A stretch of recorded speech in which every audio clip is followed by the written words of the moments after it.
Okay. Let me start by saying that Rabbis Human Rights is an organization that, by definition, faces a lot of dilemmas. Because it's a group of rabbis who decided to speak out on what they thought were moral issues or mark red lines on moral issues in Israel in an area of activity which is complex and where there are a lot of very strong passions.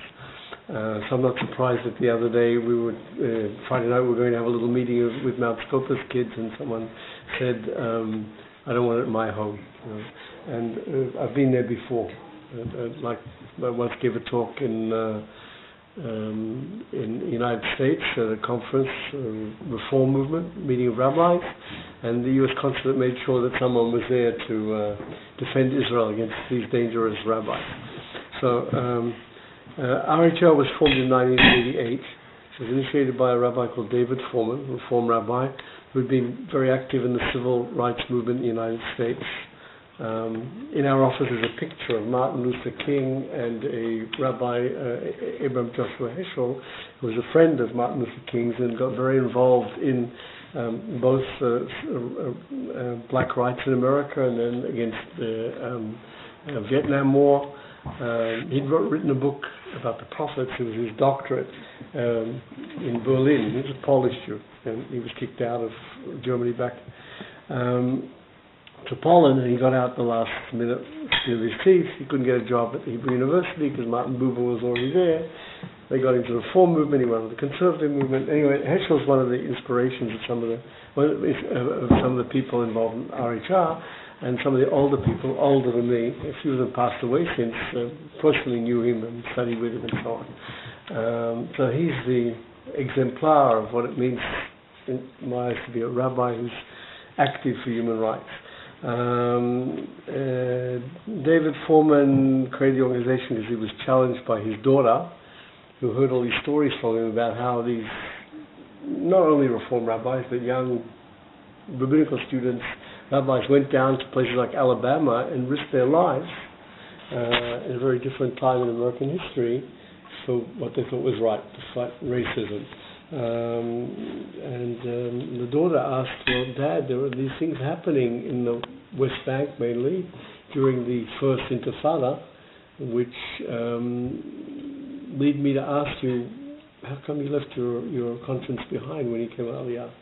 That's the story that David used to tell. You're living in Israel. He was an officer in the Israeli army.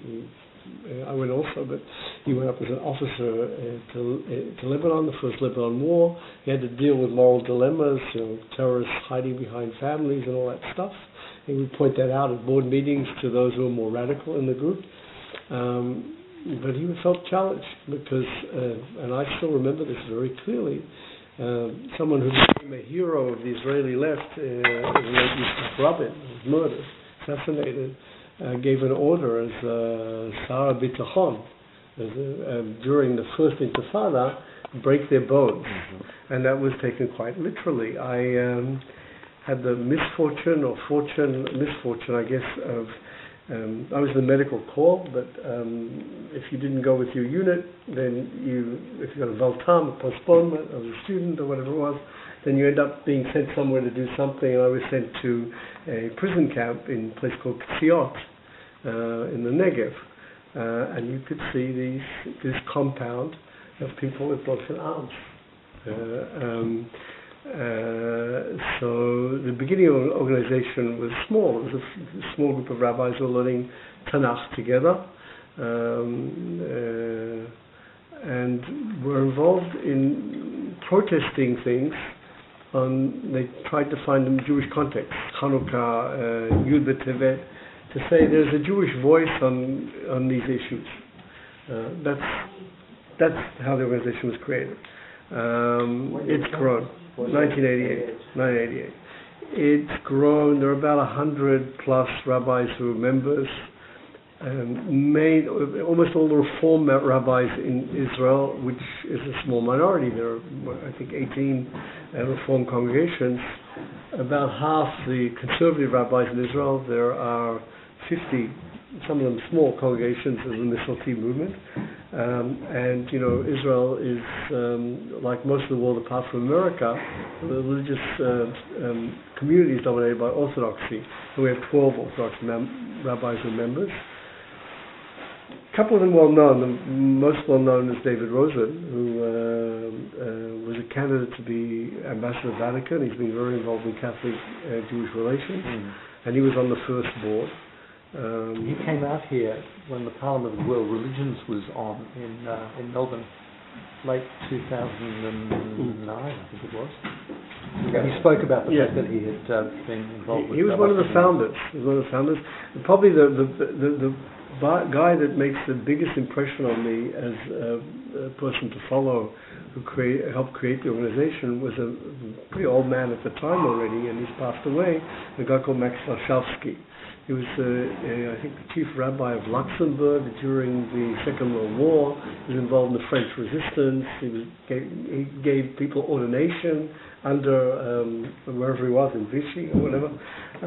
And he was a courageous old man. And he was asked, as an Orthodox rabbi, what are you doing with this gang of Reform rabbis? Because the initiative came from a Reform rabbi, and the history of involvement in Tikkun Olam, involvement in America and civil rights and so on, very strongly, part of the agenda of the Reform movement in particular. And his answer was that Judaism is the oldest human rights tradition in the world, and how could he not be involved, basically. So I have a very strong memory of him coming to Beit El. It's a terrible place. I mean, Beit El is the headquarters of the ongoing military occupation of the West Bank, 60% of which is Area C. It's still under direct military occupation. And I'm giving you my opinions, but the military tribunals in Beit El are a farce, because the judges and the solicitors that are there in the army are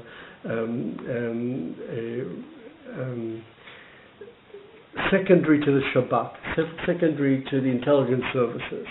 And there's no trial. I mean, you sit there and some Palestinian prisoner is brought in. He might be a terrible terrorist, but he's likely just to be some kid that's taken off the street because rocks were thrown on some jeep or something. Which has been going on, as you know, 45 years.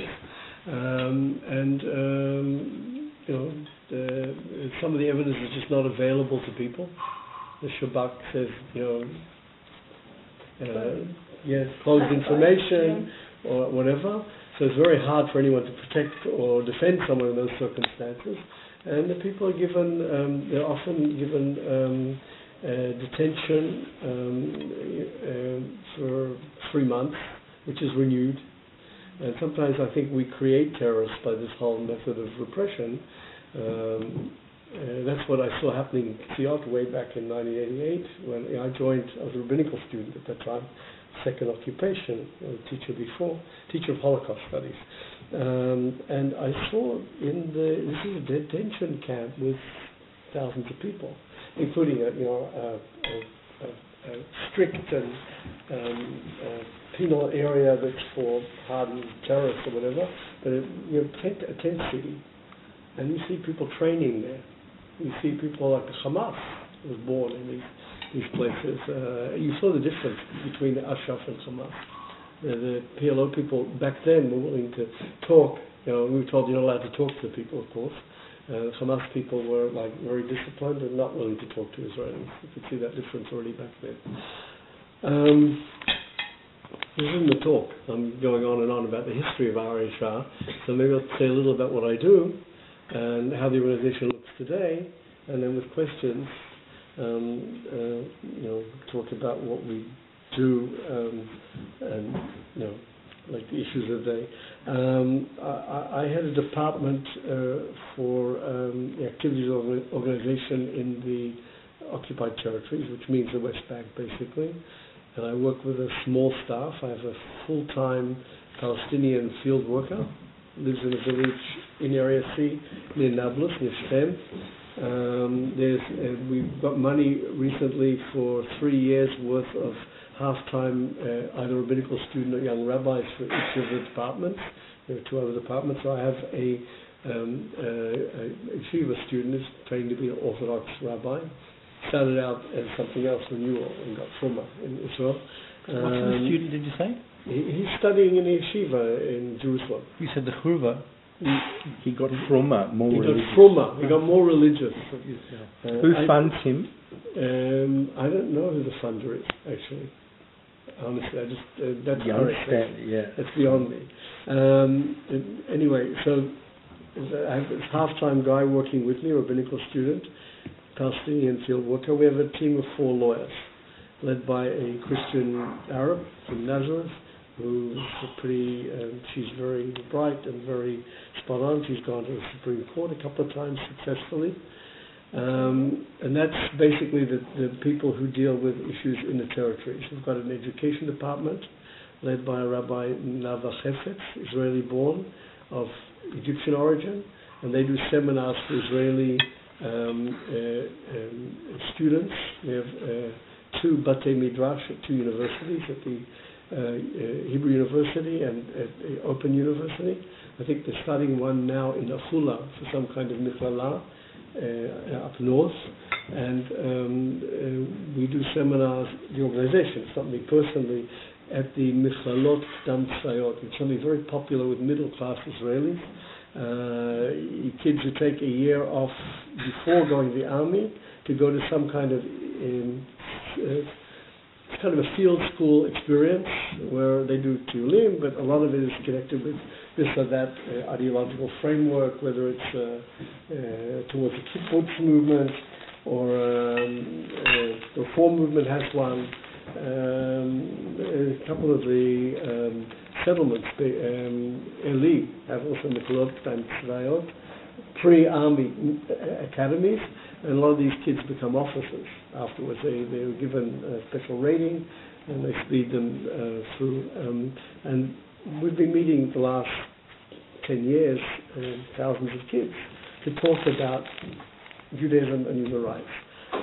One of the activities we have there is studying the Israeli Declaration of Independence. The team got together and prepared, I have a copy of it to show you, but prepared the text of the Declaration of Independence as if it's a Daf Gemara. But around the Declaration of Independence is a commentary to the promises made in that declaration about Chazon HaNevi'im, the prophetic vision of social justice, quotes from Ben Gurion, there are quotes from the prophets, quotes from Amos Oz. It mentions the Israeli Declaration of Independence makes a commitment to the UN Declaration of Human Rights. So on the side there is a box with quotes from the UN Declaration of Human Rights, and subsequently, if the group wants to, they can get in and learn more of whichever direction they take. That's the education department. Okay, I think they're translating that into English. Some of it's been translated. It's a very good educational tool, also for people who aren't necessarily left-wing inclined, because it's Israel's Declaration of Independence. I personally do. That's one of the things the rabbis do. The rabbis get invited to give a talk, and I've met kids from settlements, to talk about how Israel has made a public commitment. The court system is called the Declaration of Independence. It's not a constitution. It promises a constitution. It never happened. There have been basic laws passed to set up some of the system. It requires 2/3 majority to change, like how you vote for the president and so on, the president elections. But the court system is related to it as a chazat kavanot, which a declaration of intention. So it's used sometimes, it's used by Barak as an interpretive principle. And now actually Israel has a law, basic law of human dignity. I don't remember the full title, which is a translation of that element of Declaration of Independence into law, into constitutional law. Yeah, that's right. Yeah. When was that passed? A number of years ago. It's been around for a while. Yeah, it's been around. It wouldn't have been something that was passed recently, would it? No. Could it be passed now, do you think? That's a good question. It's been, this last Knesset is the worst Knesset that I remember. It was a very right-wing Knesset. They backed down on some pretty anti-democratic kind of laws, and the human rights groups in Israel felt that we've gone through a kind of McCarthyistic era in recent times. We publish on it's a law. We publish on our website our funding sources. I couldn't tell you right now, but if we had a and that's by law. We have to. It's a reasonable law, It was focused at us. It's not focused at the right-wing NGOs. And if you read, Im Tirtzu, there's this organization that's been working very hard to vilify the New Israel Fund, attacking sources for, Israel. I would describe Israel as a faulty democracy with a very strong liberal democratic element, which is under siege at the moment, and the NGO sector is very, very active, actually. Mandy is from the New Israel Fund in Australia. We appreciate the support. It's really important. I think we're going to personally maybe in a little bit better period coming up, hopefully. Anyway, that's the education department. We have the newest department was created during the second Intifada. We had a little internal crisis. I've been working for Rabbi for 6 years. Before that, I was a congregational rabbi in a few places. And during the second Intifada, I was the chairperson of the organization for 3 years. And we had a crisis because the second Intifada, compared to the first, was much more violent. Wave of suicide bombings. The people left the organization. There was a joke going around, reform rabbis for Palestinian rights. So, not 100% true. We're doing other things. We're doing educational work all along, but that's not so controversial. And we had an asifa where we were talking, some people were saying we shouldn't be working in territories anymore. We should work on just maybe rights of Israeli Arabs. And why are we doing it more for the Israeli poor? The answer of David Foreman in the past was there are organizations doing that. We are here to address a certain issue, and the worst case scenario, the most difficult area in terms of human rights is the situation of Palestinians under ongoing military occupation. That was the answer, but in 2000 so we set up a department which has been doing work in the rights of the unemployed, single mothers. Another woman rabbi, conservative, Edith Lev from Haifa, runs a human rights center in Hadera. They have a women's empowerment group, and the most important achievement was fighting the Wisconsin program. The Wisconsin program was an attempt to import from America a program for privatization of employment services. And it was done as a pilot project in a few places. I think 3-4 places. Different organizations took on the pilot project to see what they can do to counter an attempt to basically, in this opinion, dump people from the Dole by giving them retraining and saying you have to go such and such kilometers to get a minimum wage, something like that, and if you don't, you lose. I don't know all the details, but what I do know is that, and I participated in the petition and the phone calls, our organization was involved in conscripting people to block the legislation that Bibi Netanyahu was planning to take the Wisconsin program and turn it into a national program. And this was done because of serious work done by a group of prophets for the companies that were being subcontracted to do this. And if anything, they were less effective than the much criticized public employment service. They proved to the right-wing Knesset that the program didn't work. It was a right-wing committee.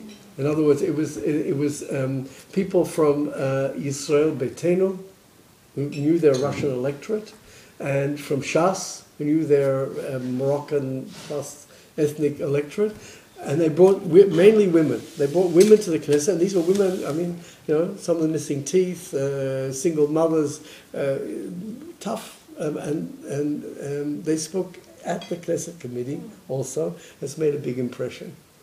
Anyway, that was the big achievement of that department. It goes on, even though the Wisconsin program has been shelved for the time being, Netanyahu still wants to do that. there was an attempt, we weren't involved in this, to privatize prison services. You know, this neocon vision, American vision that Bibi carries. And Australian, unfortunately. Yeah, and that was blocked as a consequence of a coalition of human rights groups. We signed on. We weren't that active. Who argued it was conflicting the basic law of human dignity and I've forgotten freedom. Yeah, right. Anyway, my department has the if you want the most difficult job, and I can tell you stories about my own internal dilemmas and just the reality on the ground, because the right wing has something to base itself on when they say things like, oh, the Palestinians hate us, they don't want peace, because more than once I've gone into a home of people that we're working with and seen a map of all of Palestine without Tel Aviv. And that's very disturbing, to say the least. On the other hand, there are decent Palestinians there that we've worked with who say we can share the space here, and we want a separate state and things like that. Going from the macro, which is depressing and worrying, to the micro, we have micro achievements, and those micro achievements create some degree of trust and communication. So far, the village of Susia, which is under threat, has not been demolished.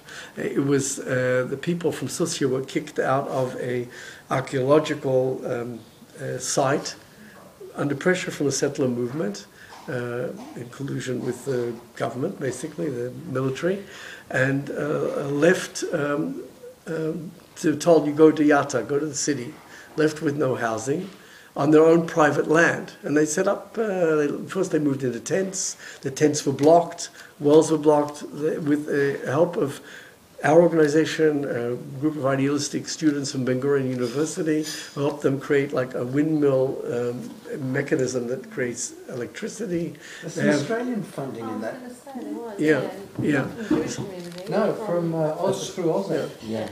So, look, I wasn't there. There was just a court hearing, and apparently the court was sympathetic, even though it's a more supposedly right-wing court. Oh, you did go to Susia. Yeah, no, I organized. I was involved in organizing a very big demonstration, one of the biggest in recent times, at Susia. We brought in the West Bank. It's difficult. Big means like 500 people, 500 Israelis to go there, and that had an impact. And this is when they were talking about demolishing, and it didn't happen. Demolition didn't happen. Regavim, which is a settler organization to protect or save national lands. That's what they call themselves. Regev is I know what you call it. Clod of earth. So Regavim, very concerned every time the military government in Area C does not carry out a demolition because Palestinians or Bedouin have built something without a permit, which they can't get. It's very difficult to get a permit to build anything in Area C. The Regavim goes to court and says, why didn't you carry out the demolition? And they were thrown out of court. It's not the only time. We had another case that we were involved in near Male Adumim, near Area E1. 3 years ago, 4 years ago, 3 years ago, we had a group of Canadian idealistic kids, some of them connected with Hashomer Tzair, I think, but they weren't only Jewish kids, who wanted to do some positive project in the West Bank.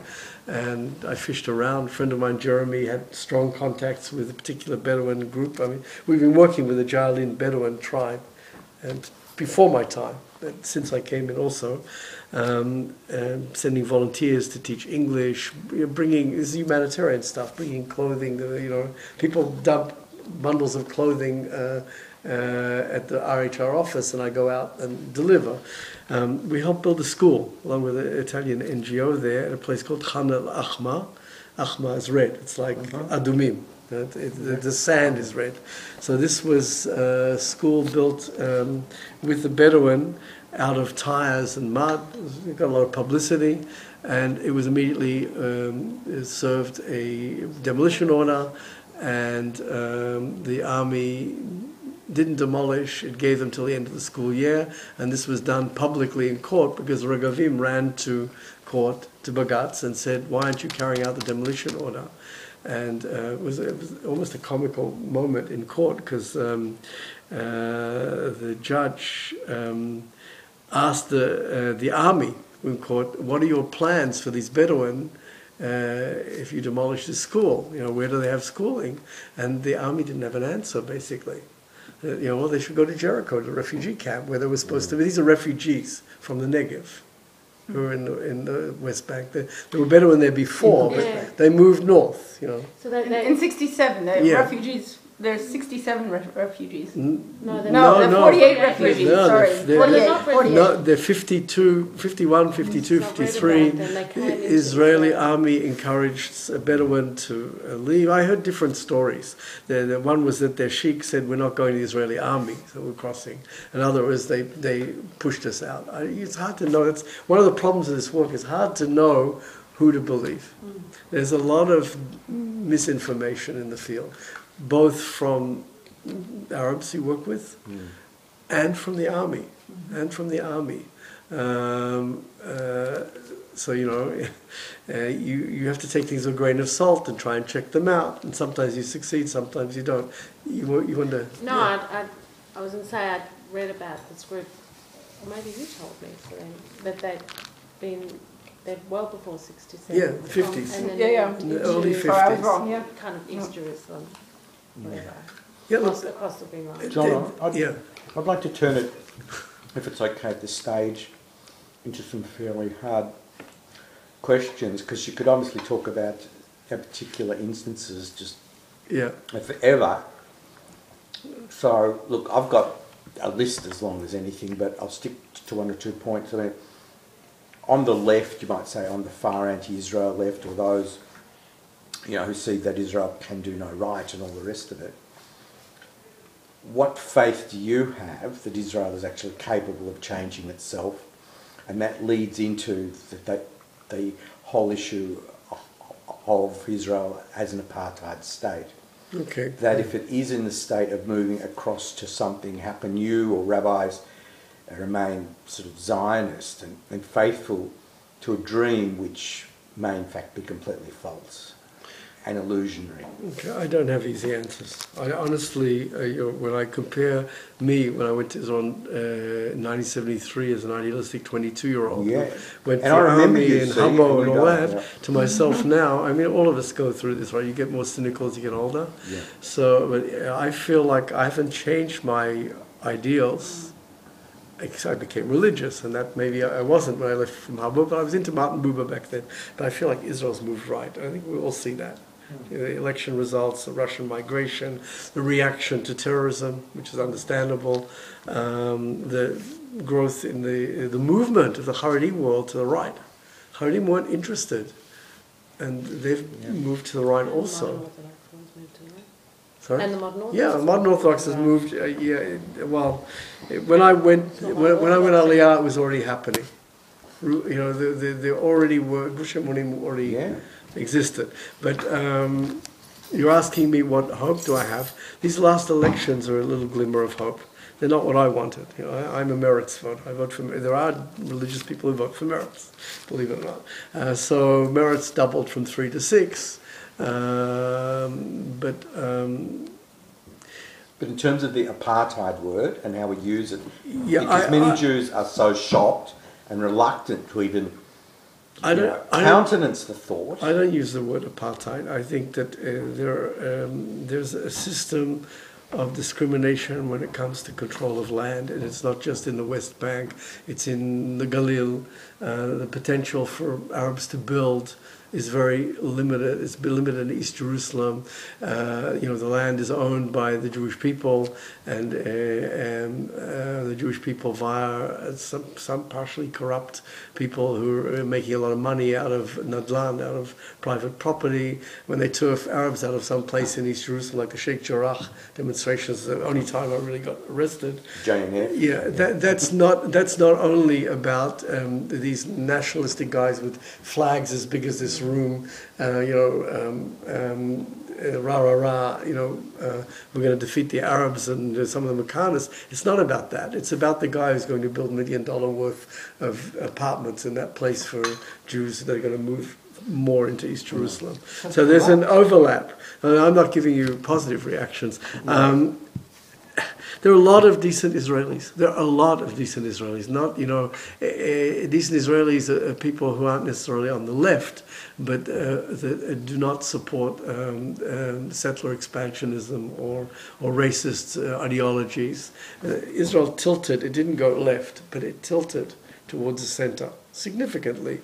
Like the two representatives of Otzma, who were in the Knesset, not going in now, were guys who had parliamentary immunity to go out there and burn tires and encourage kids. Amongst those kids were people beating up Arabs, all the time. It's not something, there's a lot that doesn't go into the news about,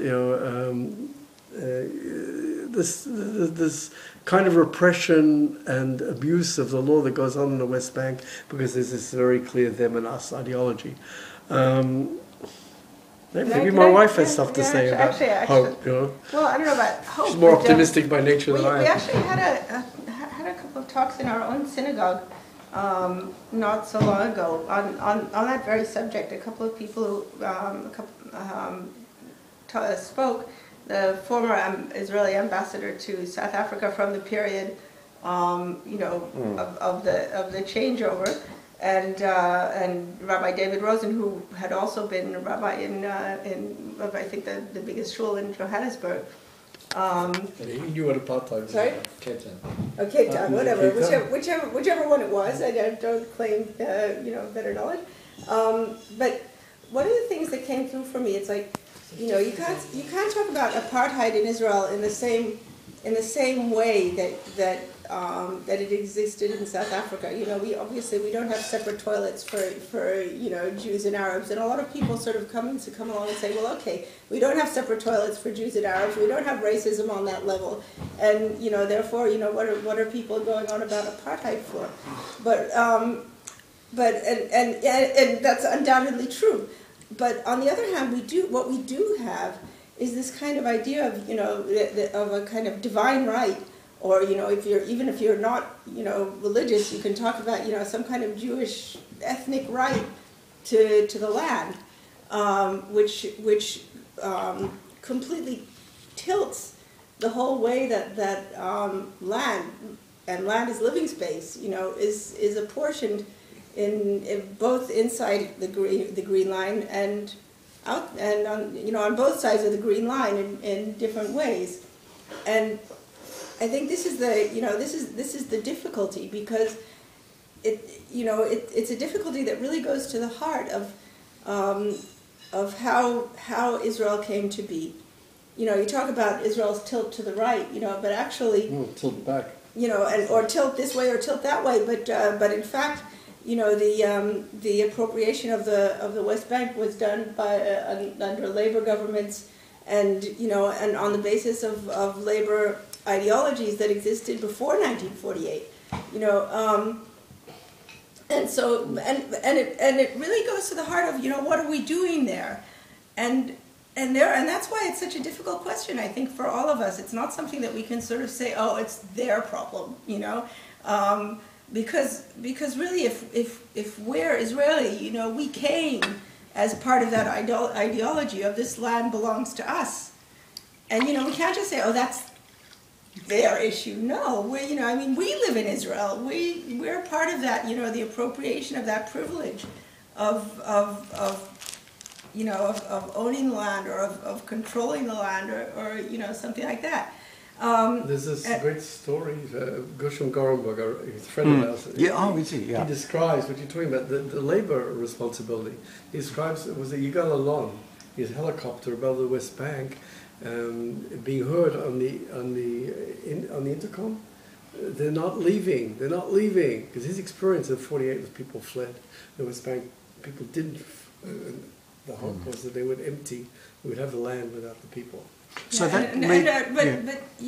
to carry on with that, that's why I don't like to see that. I don't really like to talk about it in terms of those settlers, that right-wing government. I think it's something that we all have to, you know, in a way deal with within ourselves. What does that mean?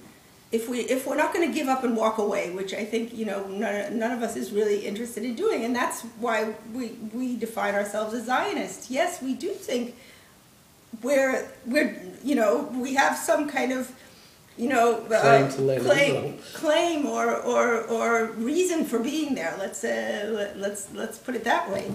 I don't like to say claim or right, because I don't know to what extent you can say I have a right to take this piece of land, you know. But we have some kind of reason for being there. We have some kind of history there. We have some kind of connection, association, love for the place, you know. And to what extent? And then you have people who are disputing that claim and sort of saying, get out of here, we don't want you here with us. And us, you know, saying to other people, you know, get out of here, we don't want you here with us. So in a way, it's something that we all have to wrestle with, first of all, within ourselves. What does it mean? You know, what does this, our reason for being there, mean in terms of, you know, to what extent are we going to protect ourselves? To what extent are we going to give way? And then you come to the point where you realize, okay, you know, we're not always going to give way, you know, and sometimes we're going to have to, you know, stake out some place for us to live, right? You know, that, but how far does that go? Where do we draw the line? Where do we, you know, okay, this far and no farther? And, you know, my feeling is that, you know, I would rather share, because first of all, because I think it's not healthy to have an ethnocratic state where, you know, where you know, I'm only with one kind of people. Okay, Jews are all different kinds of people, and we have lots of kinds, you know, we have really lots of kinds, I don't have to tell you. But still, you know, I mean, it's actually very healthy for a society. I mean, you all live in Australia, you know, you live with Australians, and it's cool, you know, and I think we can live with Arabs, and that's cool too, and it's very often, you know, I'm very often happy that they're there, you know. Because, you know, you have someone else to talk to, you know, and someone else to be there, and someone else whose perspective on life, you know, or way of being or culture or whatever is different, and you can, you know, rub up against that. So, you know, to me personally, it doesn't seem like we have to be there without Arabs, but, you know, but how far does that go? To, you know, and these questions are. The question was, what's the source of hope?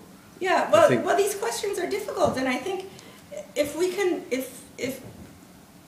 can stop, you know, sort of putting the problem somewhere else besides ourselves, you know, that's the, you know, if you don't see yourself as part of the problem, then how can you be part of the solution, you know? And not that I really believe in solutions, but, you know. There are organisations like Zochrot, for example, which have discussed this issue in some depth, and in the Geneva Accords, or was it that came out in the 90s, that Israeli left and Palestinians kind of worked on. There's any number of plans about how to share the space. And what I see is missing on both the Israeli side and the Palestinian side is any real airing of the considerable amount of work that's been done. Instead, there just seems to be invective and cant, like C-A-N-T. And it's especially fallen back to cant at the moment, that you can actually work these things out. Look, I don't know if you can work them out, honestly. And I'm quoting Debbie. Everyone, often when I give talks to groups, and I give a lot of talks to groups from overseas, and you talk about the work on the ground, and they say, okay, are you for a one-state solution or a two-state solution? Yeah. And maybe the answer at this point in history, on the macro level, is there is no solution, and talking about solutions is fooling oneself or getting in the way of dealing with reality. So I suspect that the one-state solution people, a lot of them are very often very anti-Zionist.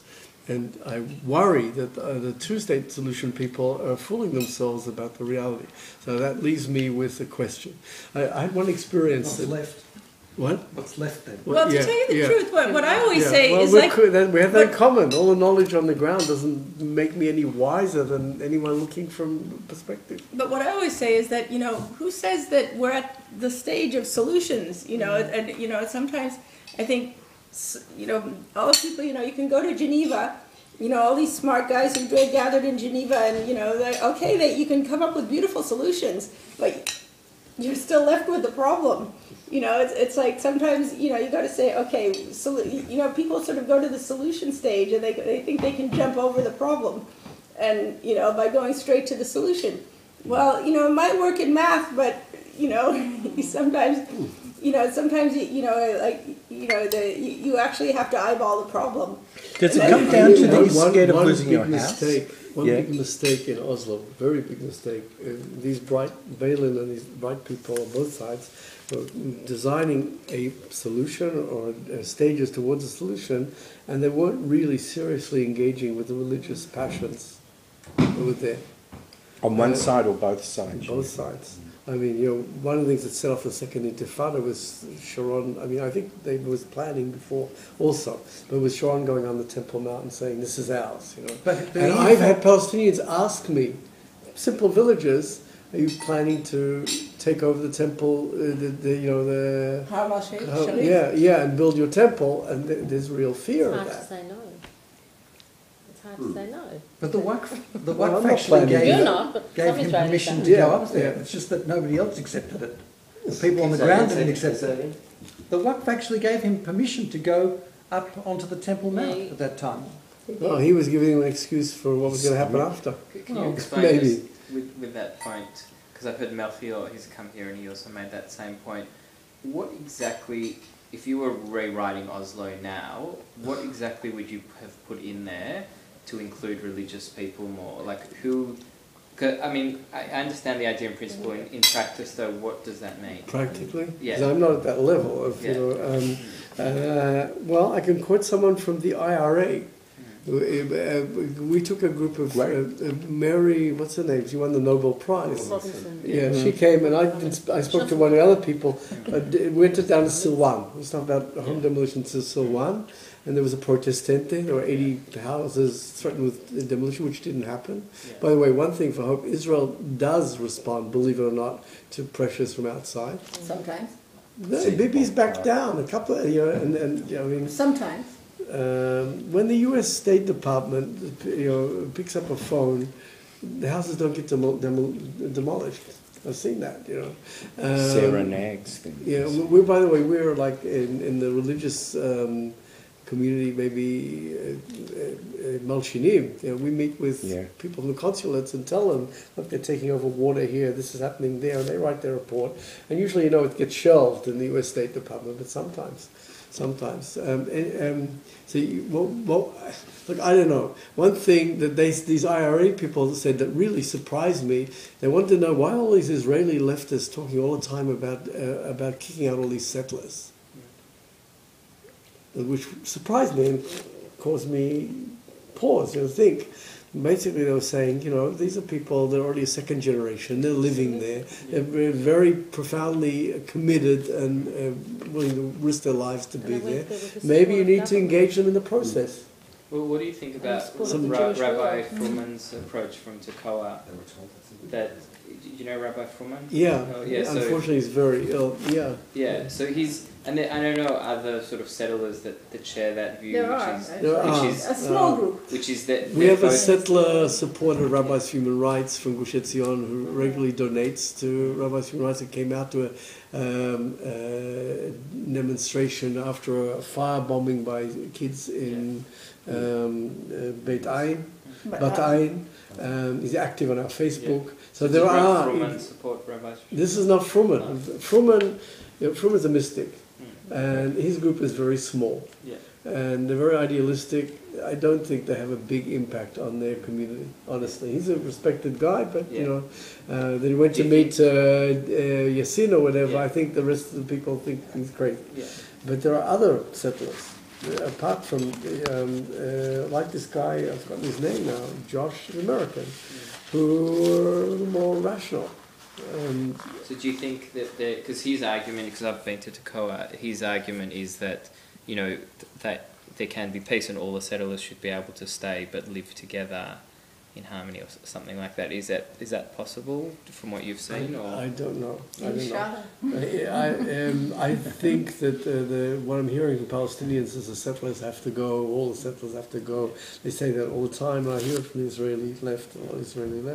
I think the reality is clear to me that that's not possible. But settler involvement in the negotiation process is a positive thing. I think, the only people who will be able to negotiate something serious is going to be a government that includes representation of the settlers. Have the most stake in it, That's reality, And what's your view on the boycott movement, on the international BDS movement? That there are some who go for a full boycott, everything Israel, those who support a boycott of the West Bank, of settlements. Is it a legitimate strategy of products from the West Bank? Who defines what's legitimate and what's not legitimate? Well, I'm asking you, what's your general view? Our organisation is opposed to BDS as an organisation. I find some of the people I've met, talked to or read from that movement, some of them seem to be so bitterly anti-Zionist and anti-Israel that it's not really about the issues themselves. And I know right-wing people accused of that, but I've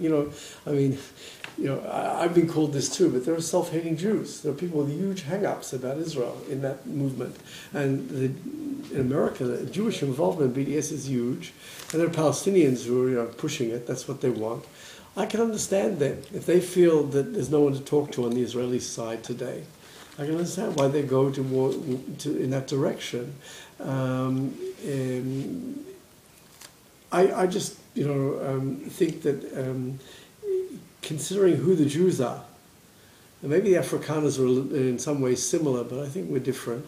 The BDS is likely to be very counterproductive, because we have this very profound ideology of the whole world is against. Certainly a lot of Jews in Israel, the whole world is against us.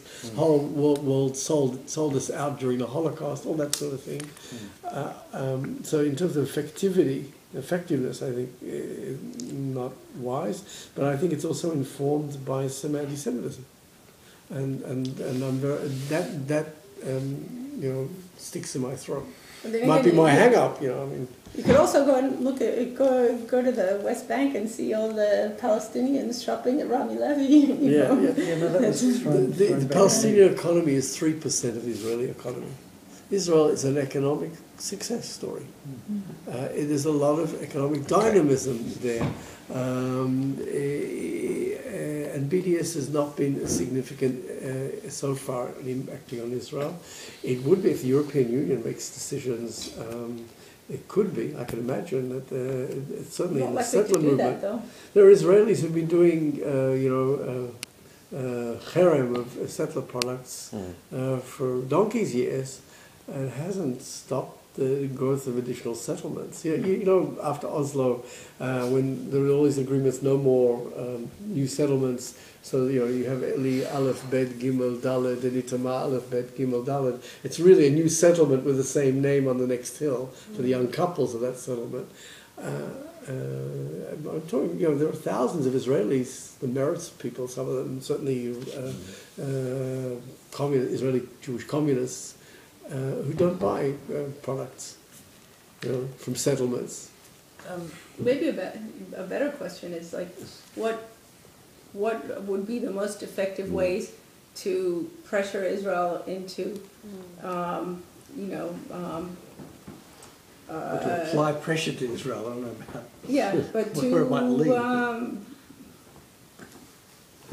I don't know, to reopen the negotiations with the Palestinians or something like that. But I don't have an answer for that, really. I think that might happen this time around, at least for cosmetic reasons. Obama and, Obama's probably hopefully going to push for it. What's it called? Yesh Atid, Lapid's party. Yeah.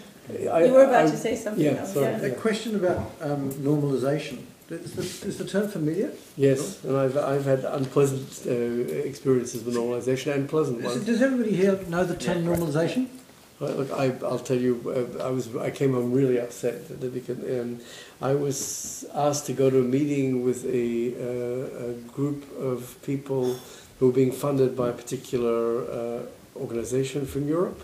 It was some group from the Scandinavian countries, and I was the only Israeli in the room, and it was Palestinian organizations, and they didn't want to start the meeting because there was an Israeli present.